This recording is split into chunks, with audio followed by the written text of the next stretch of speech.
নমস্কাৰ সুপ্ৰভাত জনালোঁ মোৰ ইউটিউব চেনেলৰ ফালৰ পৰা মই আজি সঁচা আৰু দেখি থকা ঘটনা এটাৰ বিষয়ে আপোনালোকৰ আগত ক'বলৈ ওলাইছোঁ। মই আজি খোজকাঢ়িবলৈ গৈছিলোঁ ৰাতিপুৱা।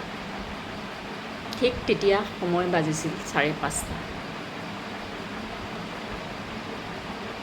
তাৰপিছত গাড়ীবোৰ অহা যোৱা কৰি আছিলে আৰু মোৰ আগেৰে ইনোভা গাড়ী এখন পাৰ হৈ গৈছিল। গৈ দেখিলোঁ অলপ আগত খিৰিকীখন খুলি তেওঁ কিবা হয়তো পেলাইছে। মই পিছে পিছে গৈ দেখিলোঁ যে তেওঁ তেজৰ নদী বোৱাই থৈ গ'ল।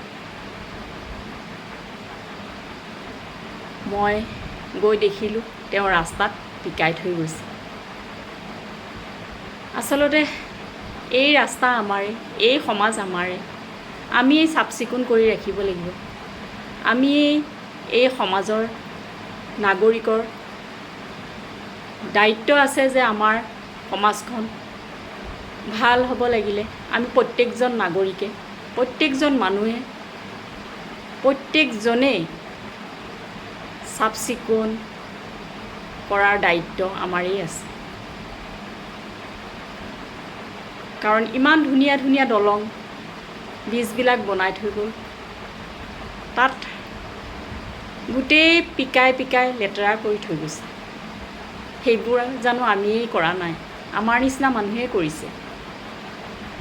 আজিকালি দেখিলেও কোনেও মাত নামাতে, কিন্তু মাত মাতিব লাগে, নহ'লে নৱপ্ৰজন্মই এইবোৰ আৰু কিবা কিবি হৈ যাব পাৰে। নৱপ্ৰজন্মক আমি বুজাব লাগিব, শিকাব লাগিব এইবিলাক কৰিব নাপায়।